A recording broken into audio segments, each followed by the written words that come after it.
Nah, hold up. True Crime Saturdays. Let's get into the video.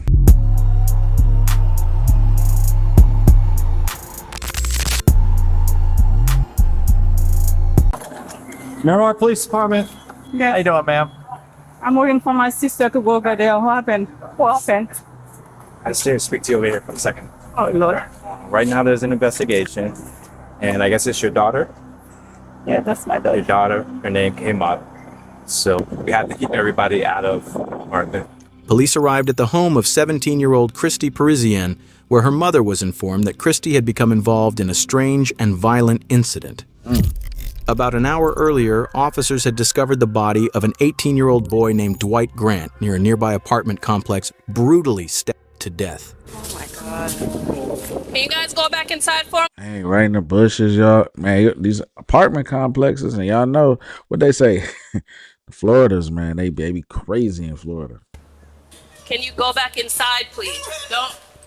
Just do as I ask, please. Officers have been taken into custody in the murder of 18-year-old Dwight DJ Grant. After a body was found there, Local 10's Andrew Perez is live for this 18-year-old from Miramar High School, and instead, officers found a body. As new clues surfaced and the investigation continued, police uncovered a hidden conflict between Dwight and 3 of his classmates from Miramar High School. Now officers needed to track all 3 of them down as quickly as possible to figure out what had really happened, what each of their roles was, and more importantly, why. But what detectives were about to learn about how this murder happened, why it happened, and just how complicated it truly was, turned out to be far more shocking than anyone expected. You can't get away with nothing! There's cameras everywhere. Y'all ready? Let's go, y'all. So like it's about to be a juicy one, man. Let's go.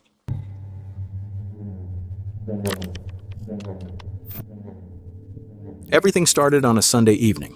On October 17th in Broward County, Florida, a nurse named Malene Emile noticed something was very wrong. Her 18-year-old son, Dwight Grant, who most of his friends called DJ, hadn't come home that day. DJ wasn't the kind of kid who disappeared without saying anything. He was responsible, focused on school, and always kept his family informed. His sudden silence was completely out of character. This was the beginning of a terrifying mystery for his family. No matter how hard they tried. Yeah, he don't look like he into nothing, to be honest. If we go profile, he look like he be chilling, man, probably on a game. You know what I'm saying? Watching some anime. He don't look like he be into nothing like that, y'all. No one could get in touch with DJ. He wasn't answering calls, he wasn't with any of his friends, and no one had seen him. By Monday morning, the worry exploded. DJ didn't show up to any of his classes, something that never happened. His teachers noticed immediately, his friends noticed, and his family knew something was seriously wrong. His family and friends checked every place he might have gone, called every person he might have been with, drove through neighborhoods, handed out flyers. Nothing.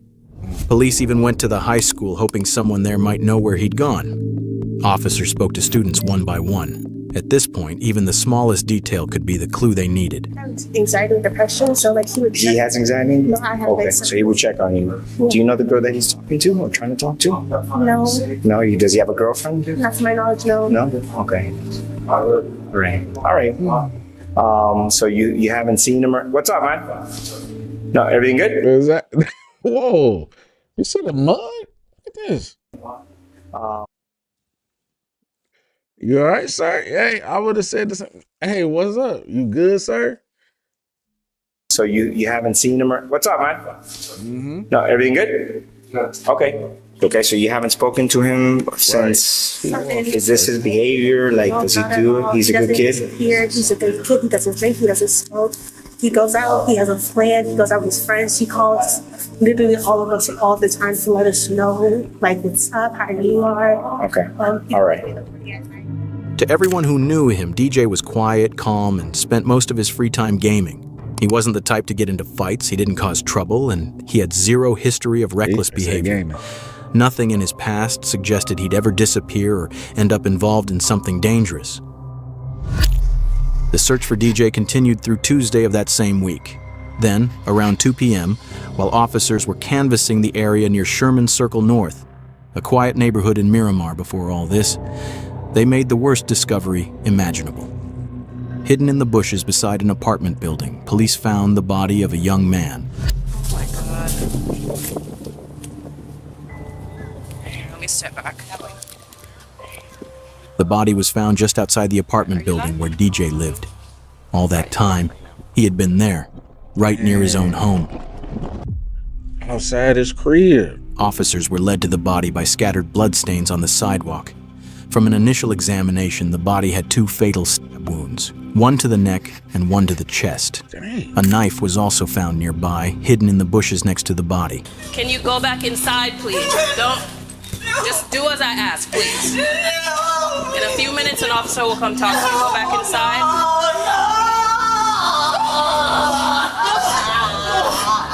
Listen, I can't answer anything right now. I just need you to go inside the apartment and stay there till I can get somebody to come and speak to you, please. Listen, what did I just ask? Just give us a few minutes and somebody will come and talk to you. Just give me a few minutes. Go ahead and go inside. After speaking with DJ's family and asking them to remain patient, officers immediately blocked off the area surrounding the body and began processing the scene for evidence.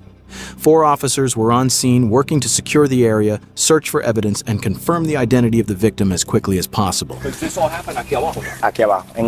Sí. Ahí abajo del stairwell que está ahí había mucha sangre, and you can see that probablemente están tratando de limpiarlo.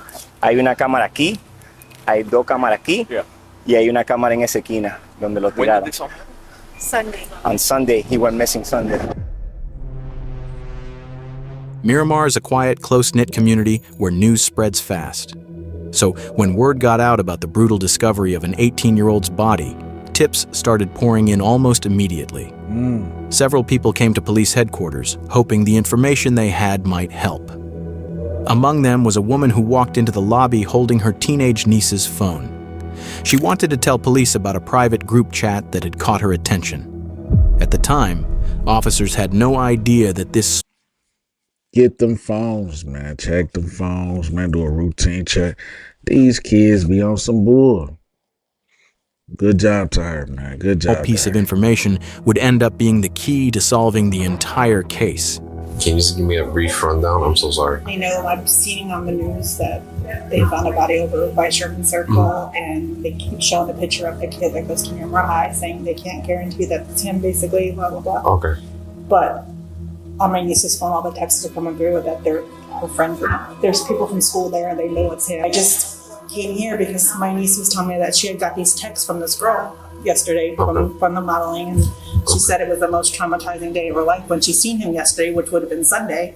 Yeah. So in my mind, 1 and 1, I'm not saying she did anything, but I'm not saying I can't come here and not show you either, because she keeps saying, tells everybody in how many people she's killed and she's in a gang. I mean, it could be just to be, cool or to be tough. But you never know. It's like, And the same thing, I don't want the text messages here. I don't want them to show my nieces. I don't want her. Like I don't her want to associate. Right. Okay. By the next day, Wednesday, the victim's identity was finally confirmed. The body belonged to DJ Grant, the Miramar High School student who had been reported missing. And Nicole, there are still so many more questions than answers at this hour. Our officers came out here because they were helping the search for this 18-year-old from Miramar High School, and instead, officers found a body in the bushes. Now, police had to start putting the broken pieces of the puzzle together.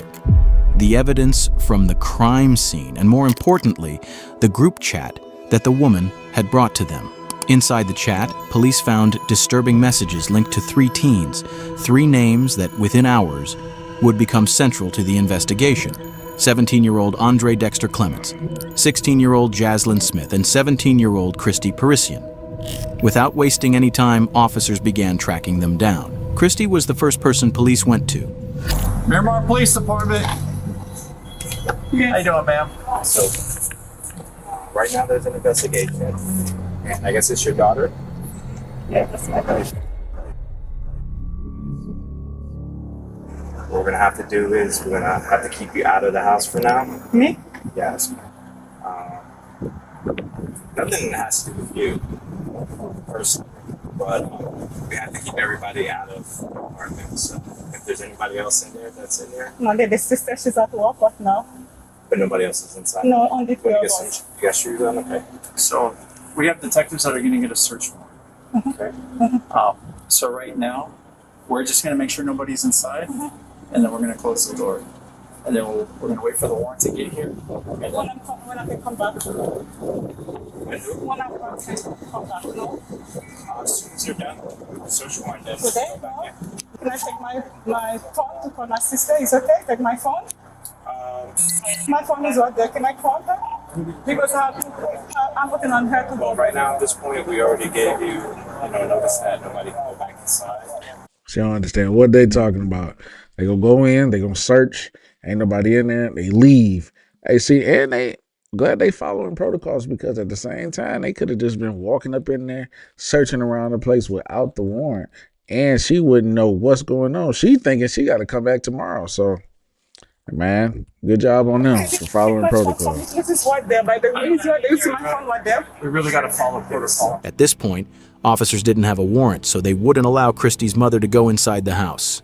She waited outside with them until another law enforcement member arrived with a warrant. While they were waiting, she told them that earlier that day, Christy had left her a voice message about the murder. Because of that, they changed course and retrieved the phone so the message could be played.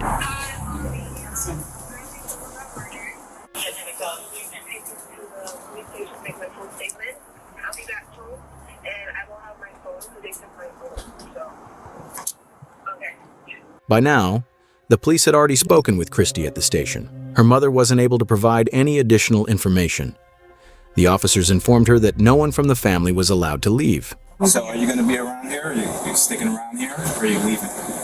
Leaving where? You're not going anywhere, right? No, I was going to the police station. No, I mean right now. I'm looking for my sister to go to the police station because my sister drives. The next person on the list was Jaslyn Smith. The officers tracked her down and managed to find... Wait. You know we profile over here. We got a profile, man. But you got, look, if y'all profile skills is a level 1, man, y'all gonna have to level them up, man. We gonna have to get y'all to level 10. Because look, they say she's 16. That looked like a 32, 35-year-old woman with 4 kids, and she worked 12 hours a day.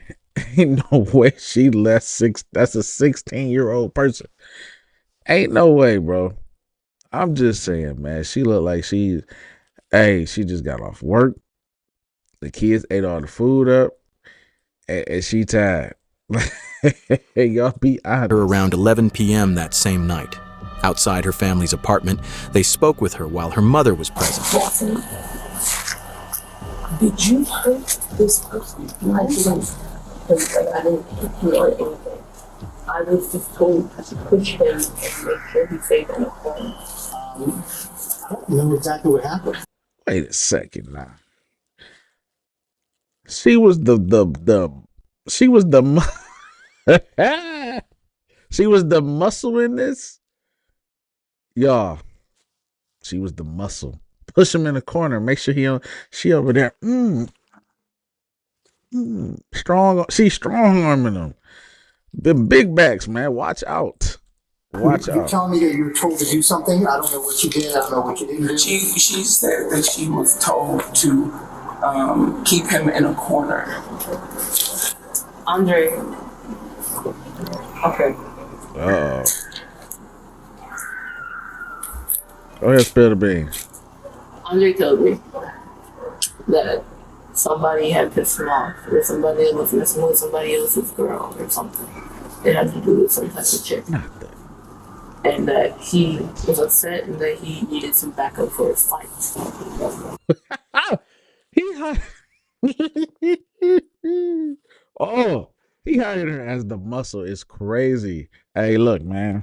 Somebody messing with my chick. Hey, you down, girl? She like, yeah. What you need me to do, cuz?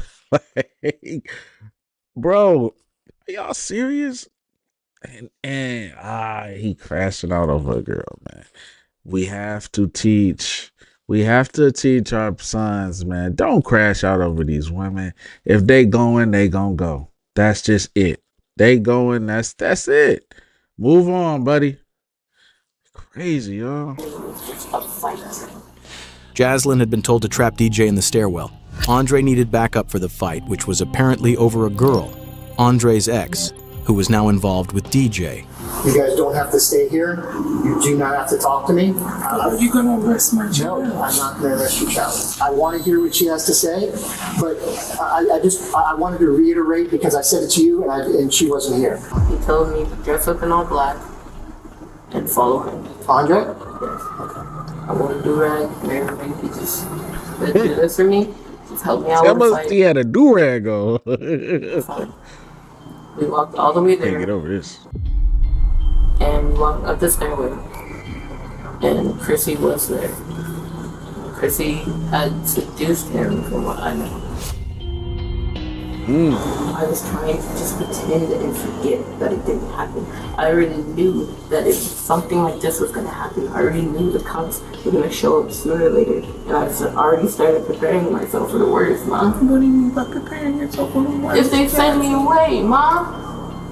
According to her, the mastermind behind the whole murder was Andre. He even picked out the colors of the clothes, and the plan was just a fight. You were accomplice. It's over. You was accomplice. You already knew. That's the thing. They even knew, like, dang, like, but she still went with it. You know why? I don't know if she even, go to on the other side or not. But what if, y'all?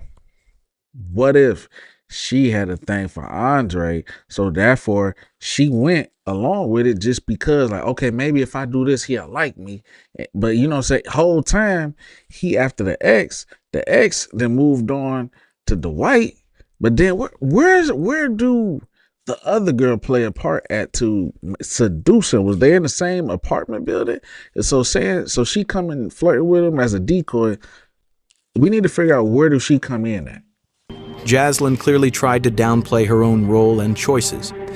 But over the next half hour, the officers, and even her mother, would unintentionally learn the truth from her words, shocking them to their core.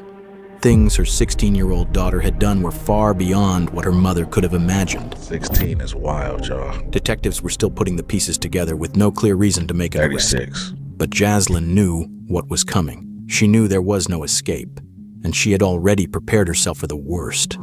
Because by everything I've already said, I'm an accomplice, and I know this, but I'm sorry. Come here. I can't. Come here. Hold on, look. Hold on. Now, even though we joke for sure, we gonna get our comedy on around here, y'all. But why is she smiling? Why is she smirking? Look right here. Look closely. Hold on. Look closely at her face. Right? Ready? Y'all ready? Watch. Look closely at her face. Come here. See? What's funny? What's funny? The female officer at the scene can be seen. Oh, wait, hold on. Laughing when Smith lets out a sigh. But he caught it too. See, before I even said something, they even caught it too. Nothing funny about what's happening. A teenager has... Exactly. That's what I'm saying. What was it? Even though we profiled her and she do not look 16, but at the same time, as police officers, y'all take that serious. She just did a crime. A teen just died, and you smirking on the job as she confessing, bro. That's some bull. No, we don't do that. That's Jaslyn has just admitted her dog. role in what happened. She's now given police a motive. Andre had found himself in the middle of a high school love triangle between DJ and his ex-girlfriend. That's when the dark thoughts started, and the plan began to take shape. A plan that would need help. Before Sunday, before any of this began, Andre had reached out to her. He told her about the planned fight and the help he needed. Now sitting in a police car beside her mother, the officer asks Jaslyn to walk them through everything, step by step, starting from that moment. So I'd like for you to kind of tell me, step by step, on how everything occurred, Before Sunday, before he came over. Who's he? Andre. Andre's from school also? Yes. Before he ever came over, he told me on Friday, I believe it was Friday, that he had a situation that he needed to deal with, and he was wondering if I could help him out with a fight. Me knowing that I used to fight in elementary and used to be a bad kid-ish outside of school, I agreed because he's a good friend of mine, and like, it's just a fight. He had said he was going to be coming over around 6. He came over at least 6:45, close to 7 o'clock. Okay. And he had proceeded to tell me the whole scenario of, we're gonna get dressed in all black. You're gonna wear clothes that you don't care about. You're gonna wear gloves, you're gonna wear do-rag. I know the whole layout of the building. Andre already knew that Jaslyn had a reputation for fighting when she was younger. That was exactly why he chose her. Okay. He even picked out what Jaslyn should wear, telling her to wear gloves and protect her hair. Jaslyn's account helps clarify the days leading up to the murder, but one thing stands out. She repeatedly tries to downplay her role, presenting herself as someone who was merely influenced rather than Like involved. she was a pawn. A claim that within minutes would be completely undermined by a small slip she made. We had gotten dressed, we had prepared. My mom had gotten home. We had told her that we were going to go on a walk. He was explaining to me that the person that me and him were going to fight with, that we were going to seduce, had messed with a girl that he knew and had. I still can't get with it. Man, look, you got your homeboys, bro. We back in the day, bro, we ain't never get no females to come and say, hey, come jump this dude with me, bro. That's never happened. You either shoot the walls by yourself, bro. You get your man, hey, look, his people might be over there, so hey, bro, I need some backup. Stand there with me, man. If they jump in, then you jump in, man. That's how we rolling. What in the day and age is you going to get? If you going to get this girl, nah, I know the things change, bro. These dudes, it's so soft in this era, man. Like, what is wrong with this soft era? You playing all this, you playing this whole mastermind, you know, the complex, the layout complex and all that. Like, you go get Big Bertha over here to come handle your life work I'm done, y'all. I'm already done. From what I know. And on the way there, he's telling me exactly where we're going to walk, exactly how we're going to walk, exactly what we're going to do, and we're going to wait for a signal. And I was like, okay, it's just a fight. But immediately when we got in there, we had walked over to where the staircase was, while he was telling me to move this way to avoid a camera and to avoid. You even knew the camera layout. We had walked up the stairs while Chrissy stayed downstairs and made a call. Me and him were upstairs. He's just talking to me. We're relaxed. We're chill. And then he got a signal for Chrissy to walk downstairs. And he had a weapon with him. He told me to hold the weapon. We had gloves on at this time still. We had walked down the stairs. He had approached the boy, and Chrissy had moved back and walked down the stairs. Did you know this boy or no? Okay. When boy tried to make a run for it after Andre approached him and was like, yeah, we have a problem. He has me standing behind. Chrissy looked at me and he made a run for it, and I'm like, okay, weapons just for intimidation. Put this down. I ran and I helped Andre to tackle him and put him onto the ground. Jaslyn uses the word weapon. Even though she's detailed and specific in almost every other part of her story, she keeps this part vague.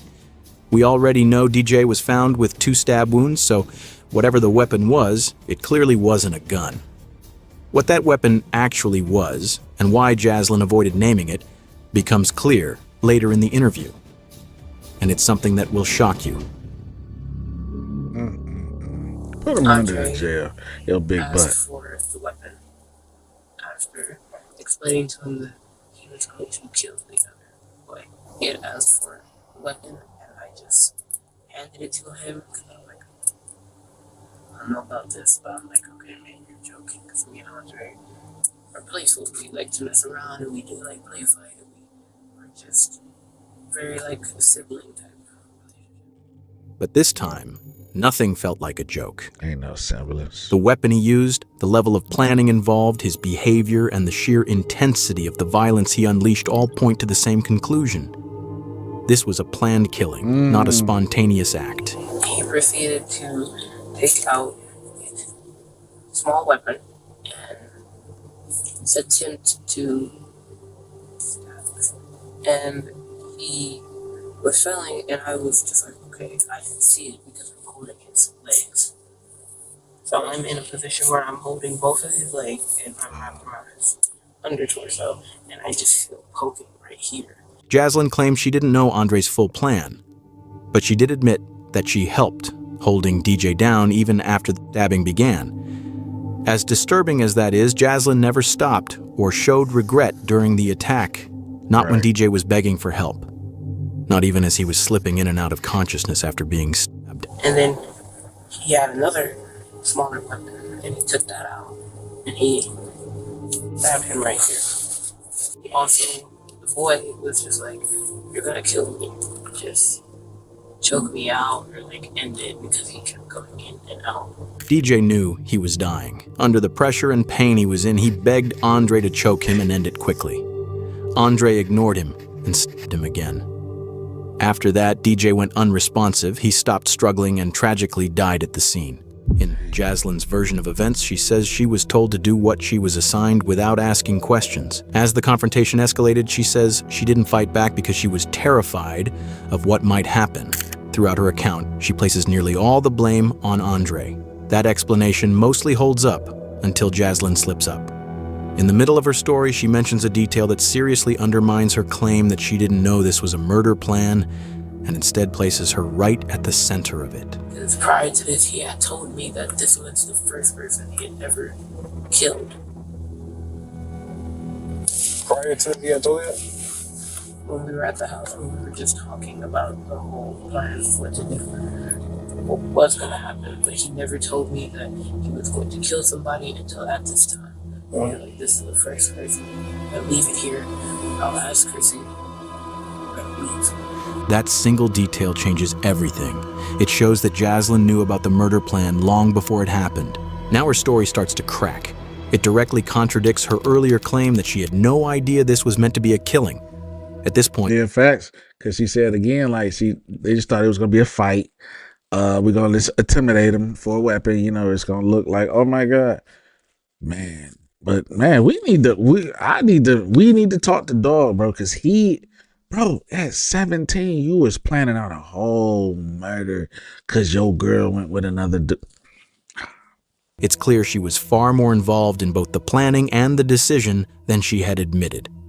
That's when the officer shifts the focus and asks about the weapon used in the attack. I'm assuming it's a knife then that he had? There is a knife and there is a longer what? Sword. A sword. Okay. A knife is something that can be easily concealed, but a sword isn't. Hiding something like that would be almost impossible.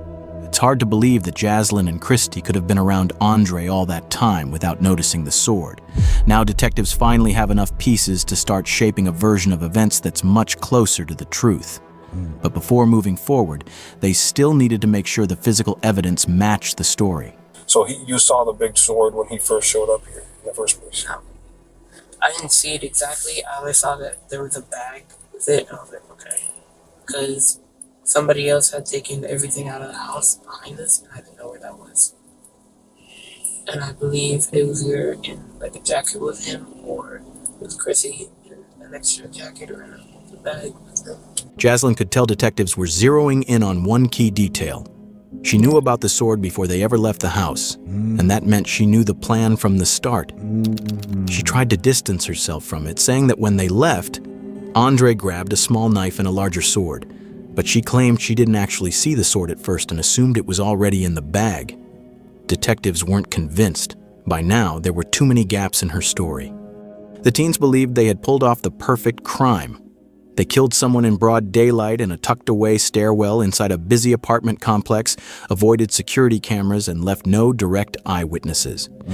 If the group chat messages hadn't surfaced later, they might have gotten away with it. But everything started to fall apart after the attack. They dragged DJ's body into the bushes, packed the weapons and supplies into a bag, and returned to Jaslyn's complex.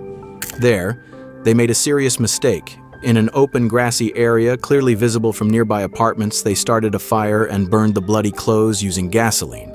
As they sat there, shaken, but still hoping they were in the clear, a security guard spotted them. In that moment, the cover-up ended, and he wasn't the only one watching. Another resident had seen them too and later told police exactly what she saw. The two girls, they were just standing there, but they weren't moving much. The chubby girl, she was just like moving back and forth, but like standing in the same spot but moving a little bit.